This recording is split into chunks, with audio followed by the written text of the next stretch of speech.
Enough is enough, and it's time for a change! Are you ready? It is Sunday, and you're listening to the Sunday Segue Wrestling Podcast. Give me a hell yeah! Get some man! Ooh, yeah! With Kinny Killa. Hey, yo! We're in the big D tonight, baby, and we are live! Woo! And the gal them Sugar Sugs. The best there is, the best there was, and the best there ever will be!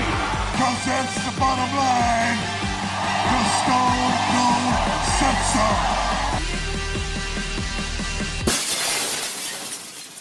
Oh, son of a bitch, if you just heard the glass shatter, that's right, it's the Sunday Segue Wrestling Podcast right here on VOC Nation and Swerve Talk, and it's episode 145, and I am the man of the hour, too sweet to be sour, the one man with no Instagram, Kinny Killa. And now, people, I would like to introduce you, obviously, to my partner in crime on a Sunday. It's none other than the gal them Sugar Sugs. Yo, yo, yo. Back in the building, first show 2016. We going old school, just me and you, straight shooting from the hip, as we always like to do. How was your New Year's, Shugs? Yeah, man. It was quiet. I think people just got like pissed off this year with New Year. Nobody could be bothered to do anything, you know? Yeah. Anyone I spoke to, they're like, I'm staying in, I'm not going nowhere, it's too expensive, this and that. So just chill, really. Yo, there was one dingy club in Bristol, right? Hardly anyone goes to. They were charging on the door £34. Exactly. For what? Like, No one goes there anyway. It's not even like, say like fucking Trevor Nelson come down or Kanye or something. You know what I mean? They're like, it's just a dingy club that no one goes to that you can probably. Trevor Nelson or Kanye. That's the two spectrums. That's the two A-listers, Trevor and Kanye. it's both end of the spectrums, man, straight. Oh man, but yeah, it's straight. But enough people just went fucking pizza, red stripe, and them fireworks. Exactly. Just bust off one lantern. Has to create your own pizza. Job done, man. Oh shit!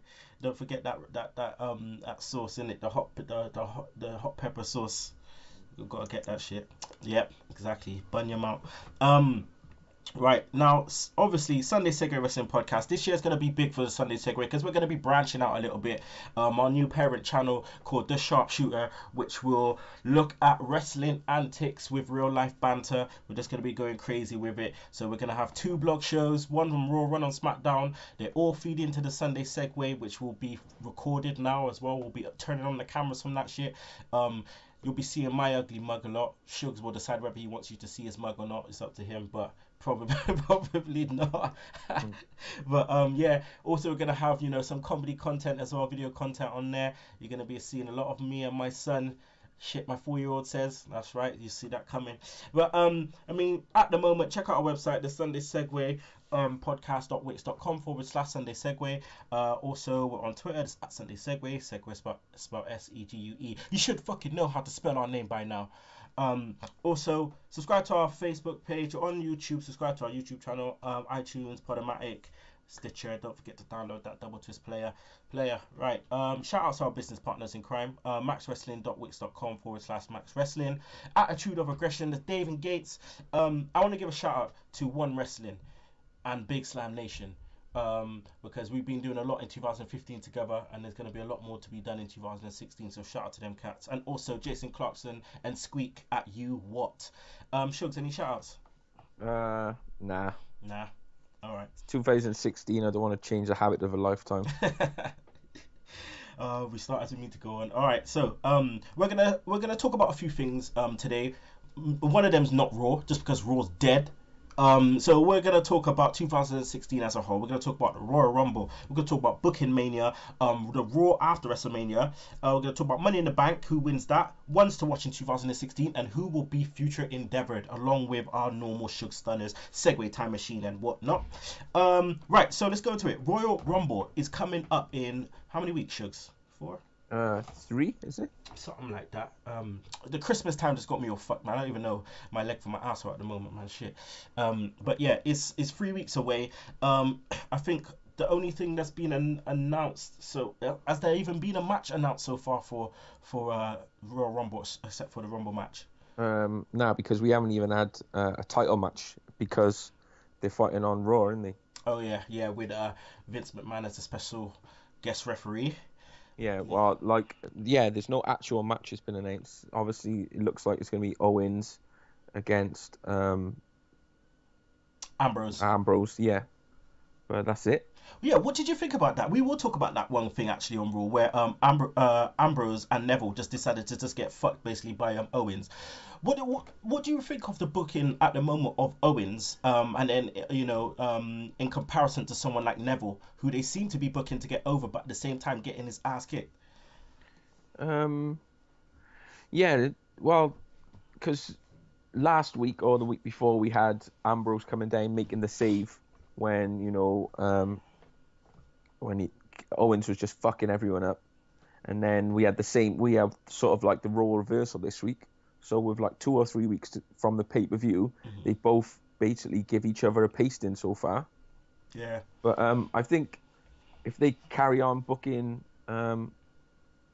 Rollins like this, not Rollins, sorry, Neville. Owens yeah. like this, then I think it'll be quality. It's funny because we were listening to the Law as we always do, and they were talking about how Neville, how he's being booked because he got a 20-second win over Owens. He's been winning, but he seems to be just getting taken the piss out of, like on the Slammy Awards. And then obviously here, he got bust up by, he won the match and then just got bust up by Owens and needed Ambrose to come and save him. You know what I mean? Where's Neville in this mix? It looks like they're trying to mix up Neville and Owens more, but then again it's Ambrose who the program's with. Yeah, I just think that maybe I don't want him to get lost in the shuffle, I guess, because obviously once they go and they have a match, they're not going to make it. It's not going to be a 3-way match, is it? Because there's no reason for him to involve him in the match, because the beef is going to be between Owens and Ambrose, and then where does Neville fit in? Yeah. He can't. How is WWE can do anything, but how are they gonna fit him into the IC match when he's just got a pin over the challenger? I guess it's funny because it's like they haven't actually booked Neville in an actual feud yet. At all, like not an actual proper feud, which we'll see play out on Raw. So it's just going to be interesting to see how he's booked this year. Once some cats come up from NXT and they're going to need people, to kind of to wrestle with them. But let's get back to the Rumble anyway. The Royal Rumble's happening in 3 weeks. A lot of people that's out injured, so there's only a few people that can technically win it. So let's just go over who we think could win it, all the names anyway. We're talking Ambrose. He's one of them, isn't he? Yeah. Well, whether he could win or whether I think he will win. Whether difference. Yeah. Let's go with the could wins at the moment. So let's. Well, obviously the first one, the favourite at the moment, is Big Show because he's the only one who's actually in the Rumble. There was a lot of confusion there because he was talking about he's the number 1 entrant, which he should have actually said he's the first entrant into the Royal Rumble match, and a lot of people got confused. But he's saying he's announcing he's the first obviously one in the he's match. not going to go coast to coast, is he? Oh no, Big Show. Big Show, yo, he'll get unless they set up an oxygen tank on the fucking turnbuckle. By the end of it, it'll be fucking ended up like Darth Vader's voice. Like that's how fucking gassed it'll be. But Big Show, he's in there, but nobody gives a fuck, really. So we got Ambrose, obviously Kevin Owens. Then you're looking at Roman Reigns as the champ, so he's not going to be in there, which leaves Brock Lesnar, which is a good shout. Who else you got after that? Cena.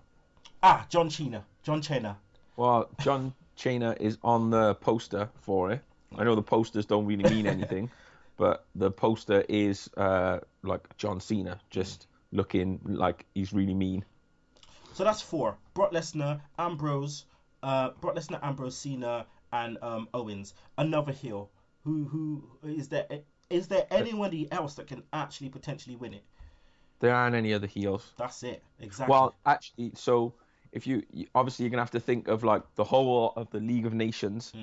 They're gonna have to be considered. So then obviously Sheamus, Rusev, and Del Rio, because obviously Barrett is injured, doesn't wrestle.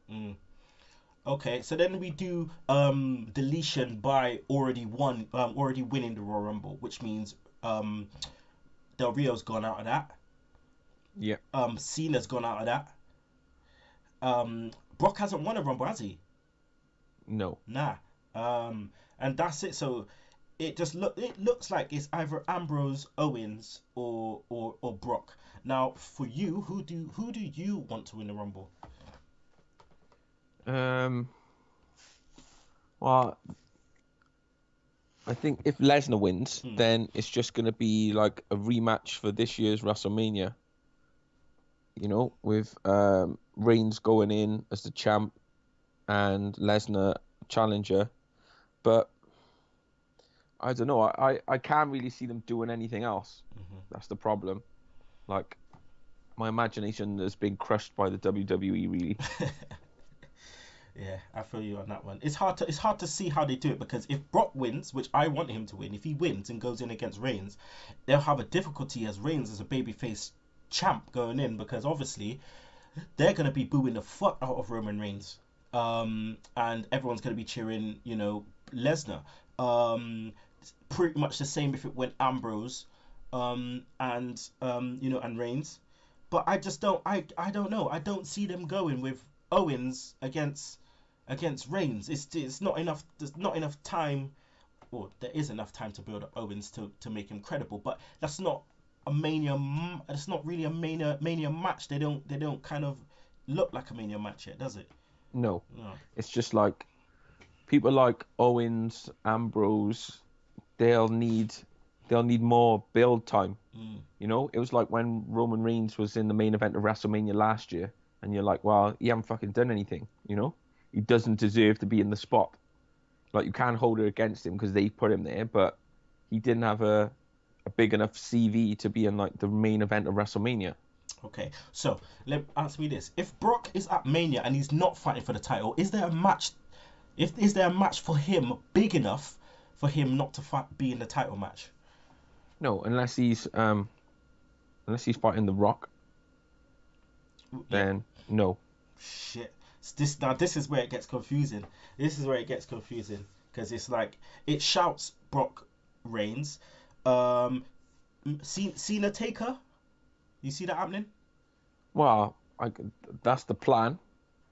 If it's his Taker's last Mania, then why not Cena? He's fought everyone else.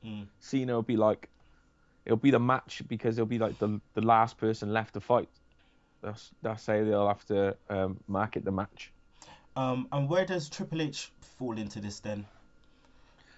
Well, this is the thing. Is it gonna be Triple H and Roman Reigns WrestleMania? Is Triple H gonna enter the Rumble? Be off TV until he comes back in the Rumble, That now, on paper that sounds like Triple H, but visually, it will get some people hyped because it's like, Triple H in the Rumble, what the hell? It's just, does it Triple H against Reigns for the title? It's like, and then if it's not, who wins the title up until that point? It's so confusing, which does make it interesting, but you can't really back WWE creative though, can you? No. So it's hard. It's hard. It's real hard, but it's gonna. There's like, according to Wikipedia, there's another entrant, Curtis Axel. It's announced on WWE.com. Axelmania again. Oh man, I'm surprised this guy's still about. I should say I'm surprised this guy's still a boot. I'm gonna keep the boot now. 2016. Whenever I say about, I'm gonna try and say a boot. I'm gonna have to keep that shit. I still love that tag team, man. A boot time. A boot time. That'll never get old. Never. Right. So Mania. We've already discussed some of the matches. It's gonna be, again a bit weird to. Do you think Mania's missing Money in the Bank? The Money in the Bank match. Nah, I think I think there is I think Money in the Bank deserves to have his own pay-per-view. I think it'd be a waste of something that they can build a pay-per-view around if they just put it back into WrestleMania. Yeah, I hear you. I hear you definitely with that one. Because it is exciting to see, who's going to win the Money in the Bank and whatnot. And like you said last week, it's now kind of taken over from Survivor Series as one of the top four. Yeah. So yeah, I feel you with that. So let's look further down the card for WrestleMania. Let's look at the tag team division. Let's look at the New Day. Could they maybe rehash the TLC match that they did and bring it to WrestleMania? Because New Day's got to play a big part in Mania. Yeah, hopefully they've sort of dialed them back a bit on TV so they're not in every section like they were. And yeah, but they're going to need to build up the other tag teams in between, They were the match was sort of better than the actually teams suggested, So now, hopefully, if they carry on building the Lucha Libres, and obviously everyone loves the Usos and stuff, but I think they need to, and the Dudleys, what's going to happen with those? So yeah, they just need to keep building them strong, I guess. Boy, yeah, it's it's when you look at WrestleMania and you think about the people who could be in there, who or who should be in there, and who's are injured, and it just makes it look dead again. But this is saying that Mania last year, we had the same kind of thing. People were injured and we thought it was going to be dead, but it actually worked out quite well. But there's no Orton, no Rollins, no Daniel Bryan. It's crazy. No Cesaro. No, it's just there's tons and tons of people out. So yeah, it's gonna be a weird one. All right, let's look at the Divas. WrestleMania. Who's gonna be fighting for that title? Divas. Yeah. Well, hopefully it'll be. I say Sasha Banks against Charlotte. Hopefully. And hopefully they get the NXT agent who does all those matches up for the WrestleMania match, because right now, I don't feel like whoever's running the Divas at the moment is not doing good. What did you think of the match on Raw just gone between Sasha Banks and Becky Lynch? Because a lot of people are, if you did watch it, because a lot of people are like either loving it or not loving it. Yeah, it's I saw the end. I thought the end sequence was good. But I didn't think the match was amazing. And then it's funny how some people thought it was brilliant and some people thought it was terrible. I don't think the crowd helped. No. Because the crowd was a bit shit, even though it was Brooklyn. They were a bit they were a bit all over the place. Yeah. It was a bit all over the place. I didn't particularly, I like the end like you, but I didn't particularly like the match itself. There was just a lot of stuff going on, a lot of mishaps, and if those mishaps were timed right, then it would have been a lot better. But it didn't go right. But yeah, hopefully, Sasha Banks and Charlotte, they get the green light, and then they go with that for that. Who could they bring into Mania then? Obviously, Rock's there, at some point, but he's not wrestling. So who, could they bring in as that special attraction? We got Brock Lesnar, obviously. Taker's probably going to be wrestling. Is there anyone else that they could bring in to make it something spectacular? And I'm not talking about Akibono. Yeah, I just think that they need to try and move away from doing that. I think they need to try and change their outlook, and because then every year you're scrambling around trying to find somebody that's going to be this big WrestleMania bit, you know what I mean?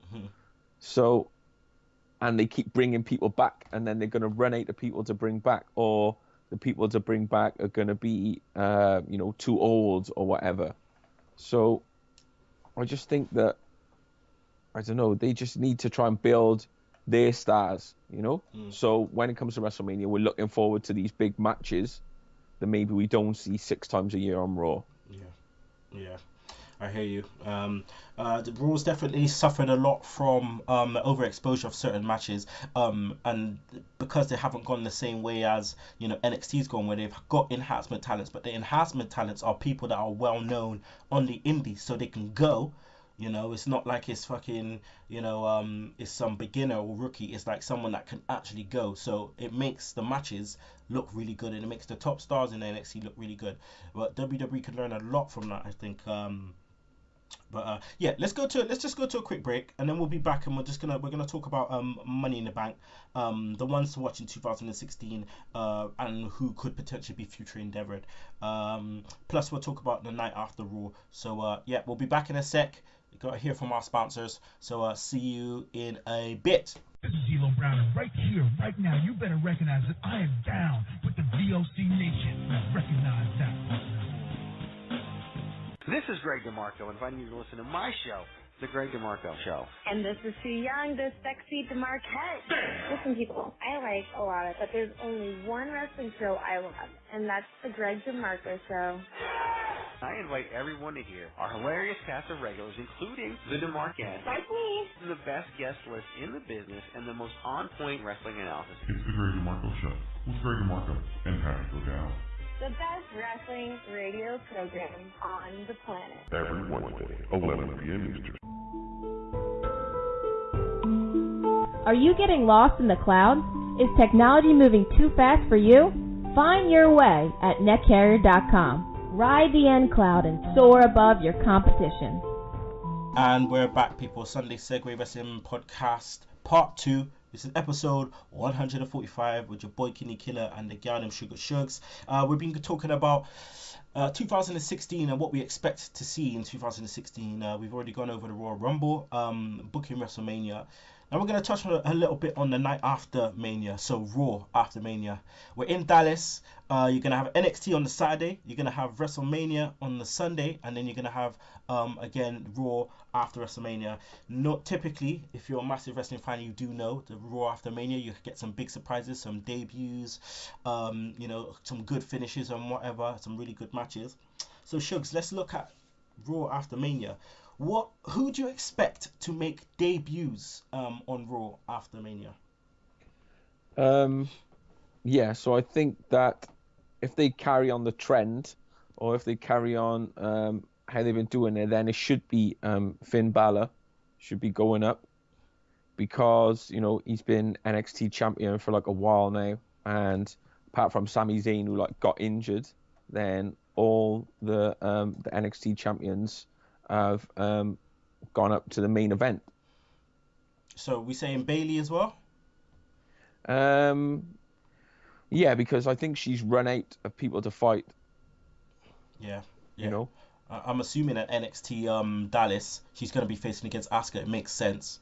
And maybe Asuka takes the title off her, and then she goes up. So you're right there. She's probably running out of people to fight, so it makes sense. Are you worried about how she's gonna? Well, that's a no-brainer. You're worried, innit, about how she's gonna be booked when she comes up?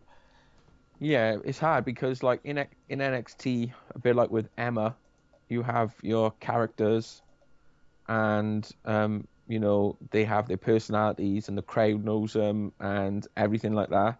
And then when you come up, you've got to start all over again, which they don't really do. They just assume that people will know their gimmick, and the people have been watching NXT. Yeah, I'm more worried about her than Finn.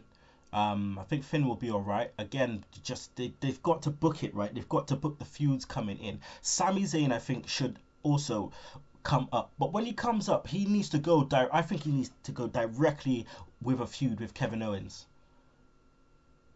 Yeah, they just need to carry on that. They've already got beef from before, so they can just go straight into that. If he gets the IC champ back, then it's a good program, it's good exposure for Sami Zayn as well. I'm just trying to think of what else happens on Raw the night after. We get some returns.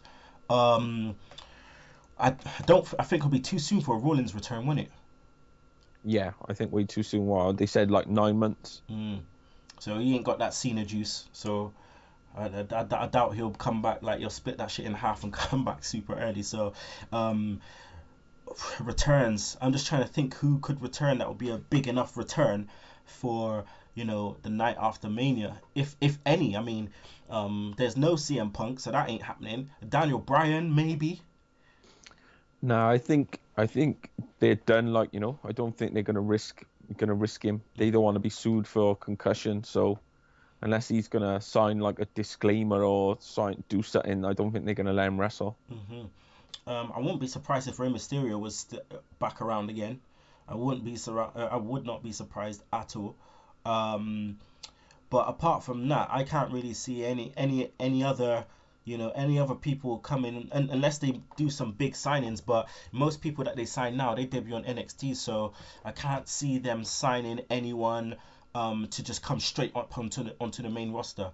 But they need to look at what they have, like you said, and kind of just really work with the cats that they got, and hopefully, you know, make big stars out of them.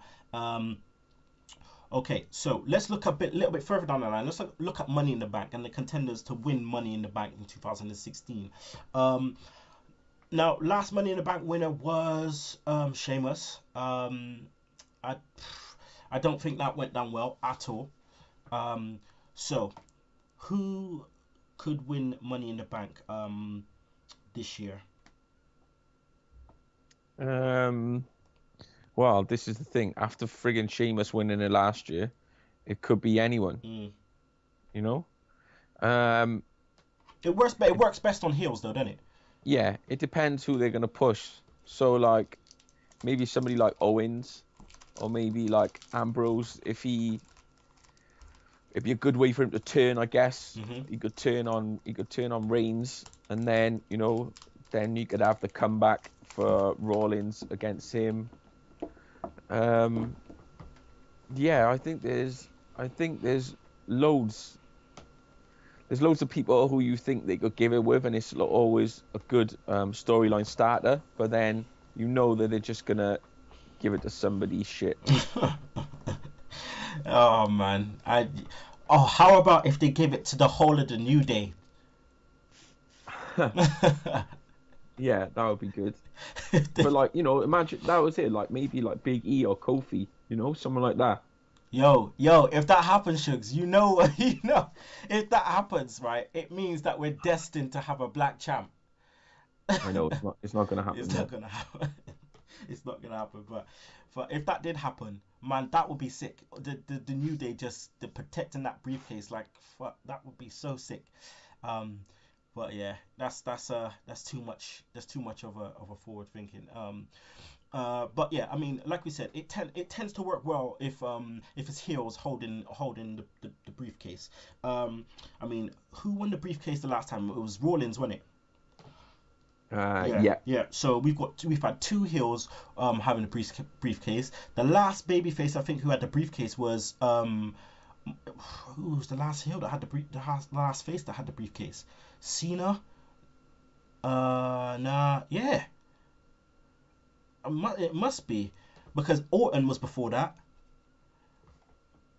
So yeah, geez, yeah, it's been a while since a babyface has held the Money in the Bank briefcase. So yeah, but because it's like I suppose it like changes the person who's got it, because, like, you know, Ziggler was like a heel, wasn't he? And then when he cashed it in, he just turned babyface overnight because he cashed it in on Del Rio.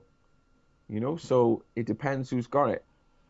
Oh man, that reaction when he won that, and that was one of the biggest pops in a while, and then they just flopped it, man. Oh, and then that's it. Swagger come and just kicked his head out of his head. It's gone. Then Ziggler, yeah, he lost the strap. Oh man, we've had some trying times in WWE, and I hope that this year is a lot better and they learn from their mistakes. But the way the ratings is going at the moment, man, they need to start doing some shit. They need to really, really start doing some shit and start changing the way they're presenting Raw. SmackDown's debuting on USA, I think it's this week or something like that. They need to bring SmackDown back up to what it used to be when SmackDown was the shit, which means someone else needs to be on that writing team and overseeing SmackDown. Do you think if Triple H was overseeing SmackDown without getting, Vince's approval like on NXT, do you think it will be a lot better? Well, yeah, probably, but no one cares about SmackDown. Triple H is worried about NXT, Vince worries about Raw, and like no one cares about SmackDown. Yeah, it's just like it's like the stepbrother.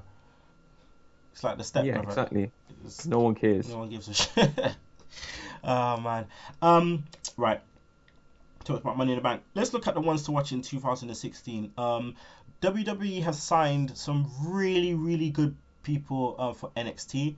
We got Rich Swann, who's been nuts all over the UK independent scene. Biff Busick as well, sick guy. They've also signed La Sombra from CMLL. He was a major star in CMLL in Mexico. I think he could be massive as a Mexican star. He's I think they're taking the mask off him. I mean, he's not an ugly dude, so taking the mask off him is not a problem. But they just have to get it right with him. You're looking at guys who are in NXT at the moment that are going to get called up. Your Finn Balor's. But who's your one to watch in 2016? Yeah, I just think that I just want to see like Finn Balor now, like on the main roster, see what he can do, see what they do with him, because he's not like a young guy. He's been wrestling for like a while, and I just think that hopefully he'll be able to go and just hit the ground running. Yeah, it's his entrance without a shadow of a doubt, and his vignettes is gonna be sick. Because WWE, they do vignettes real good. So it's gonna be sick. It makes sense him debuting as a demon, doesn't it? But will that get confused though with how they see him if he does debut as? No, I think he has to. I think he just has to debut as normal, and then they can show the build up for the demon and for the pay-per-view, and then he can explain about the demon character rather than just people come out and then they think that's the norm. Because not everyone watches NXT, I think he hit the nail on the head about letting him explain, because WWE in 2015 they flopped the way that they introduced people and didn't give us enough time to like, who are these people, what are they about, and so on and so on. That's how it started with the New Day, and then the New Day, they took it upon themselves to introduce themselves properly. This year I hope that when people get called up, they actually give us a real background and stuff, similar to what they did on NXT with Finn Balor, and you had Becky Lynch doing that little thing. And we need to know who these guys are. The people that don't watch NXT, they need to know who these guys are and why they're here, and so on and so on. So people are obviously privy to like Sami Zayn, because when he came on Raw and faced off against Cena, yada yada yada, and they did the little background story. But this time, this is different with Finn Balor. No one don't know, so it's going to be interesting with that. One of my ones to watch in 2016 is definitely Kevin Owens. I think this year he will be WWE champ at some point. One, they're running out of heels. Two, he's got everything that's needed to be a major heel champion. And three, who else is going to be in there? Who else is going to be the champion? You know what I mean? Yeah. I can't see Reigns having a long reign. No pun intended. I can't see that happening. It'll just get too boring, and he'll start getting expat heat like that. So other than Brock, yeah. Do you see Shugs, do you see Brock holding the title again this year? I think so, because I think they need to like maximize their investment, So if he has a title run, then obviously they're getting their money's worth. But I just think that they need to have a bigger picture. you know. So, you know, like they talk about the new season of Raw and shit like that, you know, like when all the TV shows come back in September. But then, so then they should write it like a TV show. They should have like a season arc, you know, where they know where they're going to end up, they know what they want to happen, and then you've got these points along, like, you know. So you have like your winter break, you know, and stuff like that. So like when we're waiting for our shows to come back on, although Raw don't take a break, it should be more like a TV show. That's what it is. It's an episodic TV show. And that's how they should write it. Have you seen how they've done Lucha Underground? Yeah, I know. I haven't watched any of it, but I know like how they write it. So obviously they have like 12 episodes, or they have like a limited amount of episodes, and then they write it like a TV show. Yeah, the trailers are like a soap. It is crazy. It's so sick. But yeah, that's a new style of writing wrestling, and to be honest, it's intriguing because it's something fresh. But the problem is where it's situated on TV, so a lot of people don't get access to it. But if they did, it would be a big deal. WWE should definitely take note from that and just really change the way that they're starting to present their programs, because it's too predictable. It's just too predictable, man, and people are starting to cotton on, hence why the ratings have been how they've been. Do you agree with Jim Ross saying that there should be some kind of ranking system? Yeah, I think it would be good. It'd make things more obvious, and it's something good for the TV show. Yeah, it's it reminds me of like when Ultimate Warrior got in place as the #1 contender. Like they built him up. He was winning, and then on the Saturday Night Main Events, he's beating bigger guys, and then it was natural. He was naturally placed in to obviously that slot in that #1. He made that #1 contendership his. It wasn't, oh yeah, we're gonna have a #1 contenders match and we're gonna have like 5 people wrestle to see who's gonna be #1 contender. It's more like, yeah, you've beaten this guy, you know, you've gone up the rankings now. I think it would be something fresh and something good, and we'll know where people stand. You know, they could tell underdog stories from guys who haven't got any points.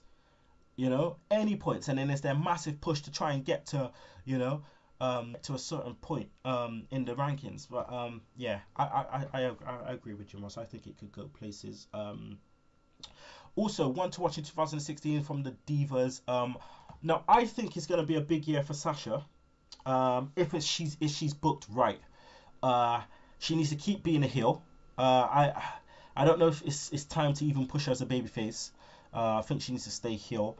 And when Bayley comes up, they'll reignite their feud. But how do you reckon WWE should book Bayley to get the best out of her and her character? I think there's nothing wrong with her character, but it's almost like they have to build it up from the beginning. You're like when you're coming up to the main roster, you're starting over. Okay, they can. It's like Bray Wyatt came up, and then they did the promos, and they did everything. They got the mystery, and he started right, and he was a ready formed character. So Bayley's a perfectly formed character. She's like the female John Cena, yeah. So, do about like her writing letters to herself. Do the fact that she like, you know, she wanted to be a wrestler and all stuff like that. Run the promos, you know. But then, if they run the promos, it's not a surprise. So maybe she makes the debut on Raw, and then they start running the promos. They're gonna have to sort of do it the other way around. Yeah. You know. It has to be. You're right. It has to be something like that because they can't. It can't all be a surprise. So if Balor is the surprise, then run the promos for Bayley. Yeah, people need to know her character, what she's about. She's this John Cena-esque kind of character. She's one about the kids and yada yada yada. Similar to remember when Rey Mysterio used to come out and give the mask to the kids? Like, I mean, like she needs that thing. That's her John Cena thing. But they need to know about her. Yes, she's the former NXT Women's Champion, but why was she such a big deal? She's such a big deal because she was the underdog. She built her way up, yada yada yada. The never say die attitude and all that kind of shit, you know. And she's always wanted to be wrestling from a kid. People would love that shit. Kids would love that, you know. hence why she's loved at the moment. But yeah, it's that bigger stage, man. It's that making an impact right on the bigger stage. Before we go to our last break, let's talk about the future endeavor. Now, we've got a lot of stragglers, right? At the moment. Just remember how long JTG was holding on to a WWE contract, okay? So we've got a lot of stragglers. Who do you think will get future endeavored, or maybe should get future endeavored 2016? Right, so I'm just looking up a list of like the WWE personnel. Yeah. Because obviously you've got people like Curtis Axel. Mm-hmm. So like Adam Rose, yeah. Mm-hmm. I think it's too early to get rid of him. Okay. Yeah. Because obviously he hasn't been there that long. The Rosebuds. See, but then it's just like Bo Dallas has been back on TV. They're not gonna get rid of him. Mm-hmm. Sunday. Yeah. See, that's the thing. We could have a whole podcast about Sunday. Oh, fucking hell. You know, like what is wrong with the original Damian Sunday gimmick? Nothing. Nothing is wrong. And I think what happened is they messed around with it too much. He could come back and be the intellectual savior of the masses, and he just needs to be booked right. So he's a heel. You know, he thinks he's better, but he just needs to win matches. When he's getting squashed on TV all the time, so he wins. He's the smart heel, but he wins by doing cheating and different things like that. You know? Yeah. Perfect. What about Darren Young? They won't get rid of him because he's gay. Yeah, sad to say, innit? Sad to say. El Torito is inactive. He hasn't appeared in over 30 days. Hornswoggle, inactive. Yeah. But like every time they show something where they're going to read books to kids and this and that, he's always there. Yeah. I mean, they're changing the what's it called? Fernando and Diego. What's it called? Fucking Colognes. They're changing them. You know what? I tell you what. I wouldn't be surprised to see on the Monday night the Raw after Mania, Carlito returning with his brothers and his cousin. I would not be surprised, because they've been talking about that enough. They're repackaging Diego and Fernando the Matadors, because that's shit. They're repackaging that, so I wouldn't be surprised to see that. Who else we got in there? Heath Slater. Fandango. Oh god, Creepy Johnny. Yeah, he may be gone. Heath Slater. So like Slater. Both of the was it Connor and whatever the. Oh, what, Ascension? Yeah. You reckon they'll get future endeavored? Well, they're just dead, aren't they? They need repackaging. Yeah. Oh, what do you reckon about Kane going retiring and being an agent this year? I don't think they'll take him off TV. Nah. He's too much of a good on-screen personality. Mark Henry's going to retire this year, isn't he? Yeah, hopefully. Yeah. Who else? I think, but that's fine. Like, you know, he's done his bit. R-Truth has come back. He's come back into fruition now. Like, he's being joked. Yeah, thank God for that. Yeah. Who else we got? I think that's it really. There's no one else on there. I mean, all them man that's injured, Tyson Kidd and them, they're injured. So Zack Ryder, he's doing the NXT thing. So yeah, you know what? Out of the women, Rosa Mendes should be gone. She's having a ute though. Yeah, she's on maternity leave. But yeah, shit, she should be gone. They got look. There's gonna be enough women coming up, so some people gotta go. Yeah, I guess so. Yo, tonight. But there's not enough. Like, you know, there's not enough divas. Never mind letting people go. There's not enough of them. Yeah. Oh, I suppose. Yeah. True. All right. The future endeavor list. That's that. So let's talk quickly about Mauro Ranallo. Shit, we ain't spoke about him yet. So when does that start? This week? This week. You know you're gonna be watching SmackDown this week though. Oh yeah, I'm gonna watch it just to see what it's like, you know, to see what the change is like. Who should be his partner? Well, it's just gonna be Jerry the King, isn't it? Oh fuck that, man! I'm saying Corey Graves, man. I like Corey Graves. Yeah, I think Graves is good, but I don't know whether they're gonna change that much of the broadcast team. Yes, yeah. But I'm happy Morrow's there. I mean, I remember you told me about Morrow, and then watching Access, New Japan on Access, and how he's just been sick. And we were always saying, imagine if Morrow was in WWE and he's here now, man. I can't believe that. Like, they definitely made a play, which is a good play, but yeah, it depends on how he's gonna do and whether they'll allow him to do. Well, they've allowed him to keep his name on him to do the rest of his stuff that he's still doing. Yeah, because they wanted to bring him in before. Oh no, not him. They were saying they were going to bring in what's the commentator's name? Mike Goldberg. Yeah, but they wanted him to change his name because obviously they already had Goldberg, and he was like, get fucked. So yeah, I think it's good. Like, they're like, who cares what a commentator's called? How are they gonna? They're not gonna make any money off a commentator, are they? Like Michael Cole action figure, you know. But I suppose for him it's because he's a name somewhere else, so it's like he's continued to do his stuff. But it's gonna be great to see him out there, man, and just to see him and hopefully hear him doing the same stuff that he was doing on Access, because if it's that Morrow, then man, we're in for a treat. We're definitely in for a treat. All right, we're gonna go to our last break, and then we'll be back. We're just gonna quickly talk about Suge Stunners. We'll do Segue Time Machine, and then we're just gonna talk a little bit about what's happened this week and things that's happening in wrestling in WWE and what people are talking about on the dirt sheets. So we'll be back in a bit. Don't you miss it. What's up, everybody? This is Johnny Ferrari in Las Vegas, and you're listening to the Swerve Talk Network featuring Max Wrestling, Sunday Seg, Offshoot Radio, and more at the Swerve Talk Network on Twitter for more information. Woohoo!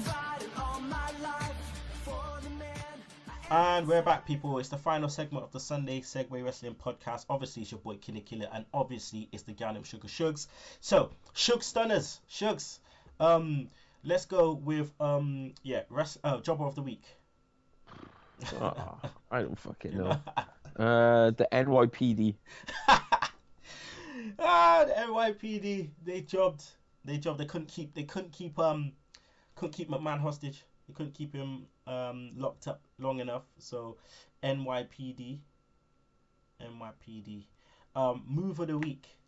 What moves did we see this week? What moves did we see this week that was decent? I have no idea. No idea. You know what? Let's scrap this.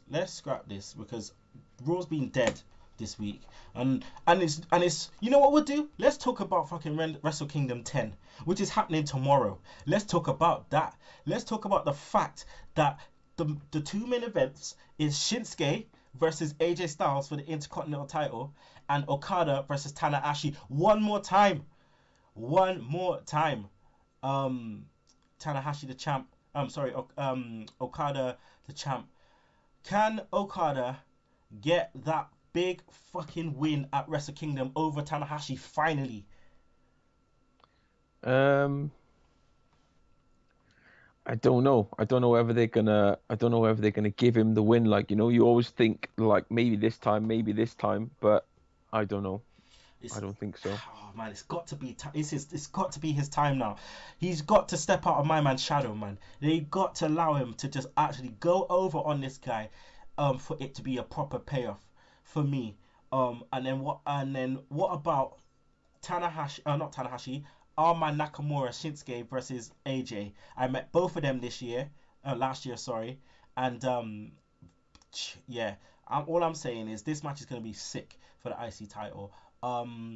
Shinsuke's the champ. What do you reckon, Shugs? I just hope Nakamura just takes it down. He's the man. Like they were saying about him going to WWE, but I don't think I want him to come because that would just ruin him. He can't be the Nakamura the we love in WWE. Yeah. Because they just fuck everything up. I would like to see fucking Okada win, Nakamura win, and Nakamura come out at the end of the show and say, I am challenging you for a title versus title match. Oh man, that will be big. Title versus title. Nakamura finally get the strap. 2016, got to see that shit. I'm looking forward to this pay-per-view. We'll have the ROH title being defended on Wrestle Kingdom 10 for the first time. A lot of people's favorite wrestler of 2015, Jay Lethal, going up against Michael Elgin.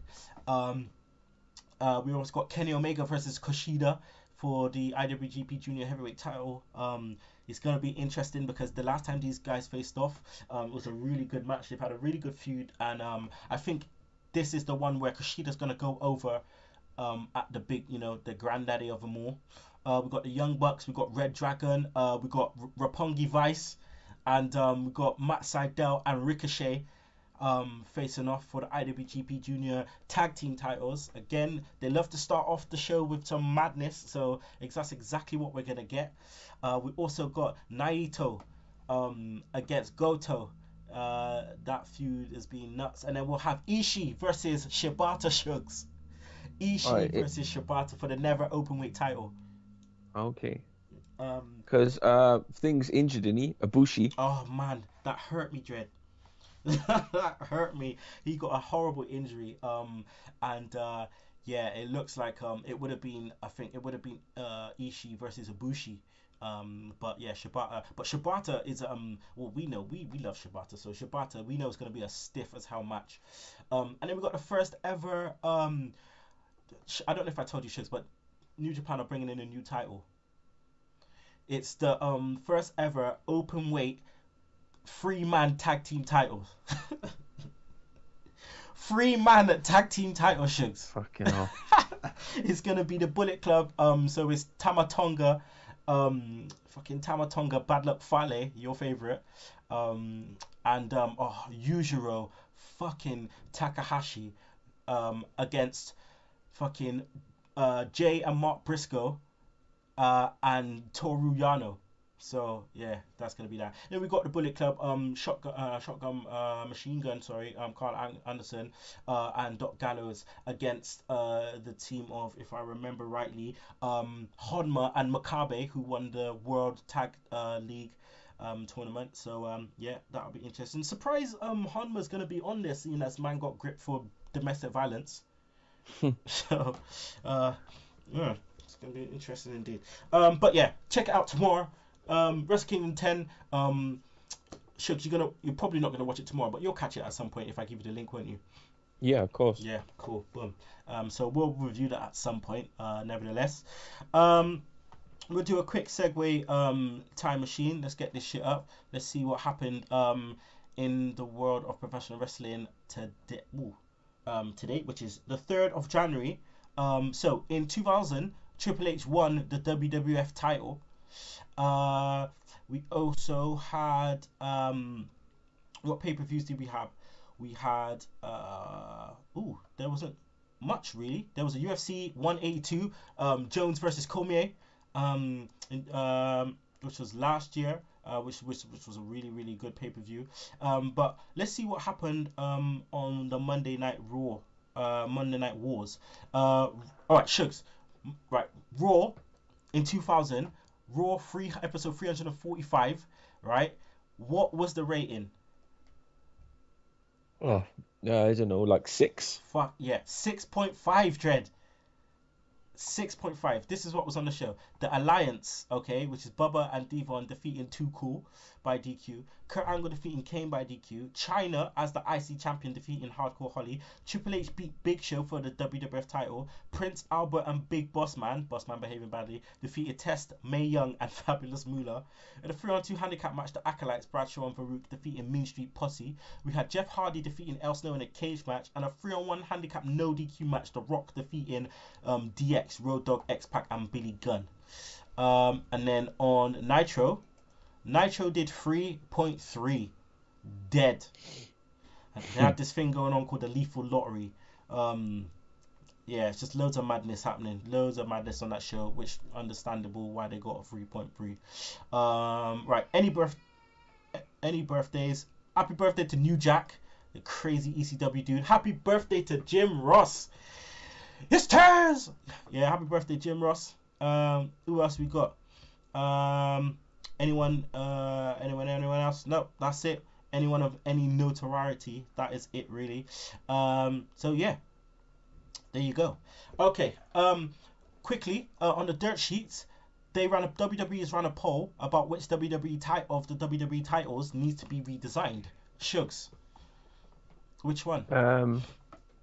Nah, I think they're all right. Like, I've sort of got used to the new belt, the championship belt, and it's just like the rest, you know, they're just like classics. What about the Divas one? But it should be like, but they're not going to change them from being Divas, are they? So. Yeah, true. What else did what else have they been doing? They've been running. They've been talking about which diva and tag team has recorded the most televised wins in 2015. In men's single category, Roman Reigns took #1 spot. All right, getting the most televised wins. In the women's category, Gail Kim took the #1 spot. In the male tag team, Big E and Kofi took the #1 spot. And for those wondering, Rusev, who finished #1 last year, fell to 6th. And Paige, who finished #1 last year, dropped to 6th also. The Usos dropped to 15, obviously, because my man's been injured. But that don't surprise me. Roman Reigns getting the most televised wins in 2015. That's because they've been gassing him up. So, and Zack Ryder and Tenille Shugs. Yeah, I know. Nah, Dread. Nah. Also, Dirt Sheet saying that Owens was meant to be part of the League of Nations, and then he got ill that Raw. Thank God. Indeed. Yeah, so thank God for that. Last but not least, WWE's been running a poll asking fans which superstar they think will have the best year in 2016. Let's just go through the percentages. Roman Reigns got 35%. Cena got 16. Sasha Banks got 11. Ambrose got 10. Kevin Owens got 7. Brock Lesnar had 6%. Others had 4%. New Day got 2%. Paige got 2%. Wyatt family got 2%. Ziggler, Sheamus, Neville, Usos 1%. Del Rio and Charlotte 0. 0%.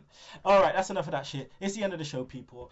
Now I would love to do track of the week, but I can't. And I'll tell you why. Because of fucking YouTube. That's why I can't do track of the week, because every time I put a track at the end of the track of the week now, they decide to send me a fucking email saying that WWE Music are gonna put on some claims against me. So 2 fingers up to you. And yeah, so that segment's gonna have to done, unfortunately, but don't worry, because new content will be coming soon. So obviously can't do this without the goddamn Sugar Shugs. Always a pleasure, mate. Sunday mornings, that's what they're about. Yay, Shugs is back. All right, next Saturday, we'll see the return of Retro Roundtable. Now, what we're going to be doing is we're not going to be looking at WWE pay-per-views. This one, we're looking at 80s and 90s cartoons. All right, so Shugs, I don't know if you're about for that, whether you're going to be doing your football and shit, so I'll holler at you about that. But we're going to be looking at old school 90s and 80s cartoons, reliving our childhood. So that will be happening. Me and the Cookie Cutter podcaster himself, Michael Cook. Hopefully you should be joined by Bingus and the master of the top rope elbow, Steve Dawson. I'm going to try and get an American Cat on the show just to see what their childhood was like and what programs they used to watch, and hopefully you'll be joined by Shugs. All right, and if you don't like that, you can choke on that slap nuts.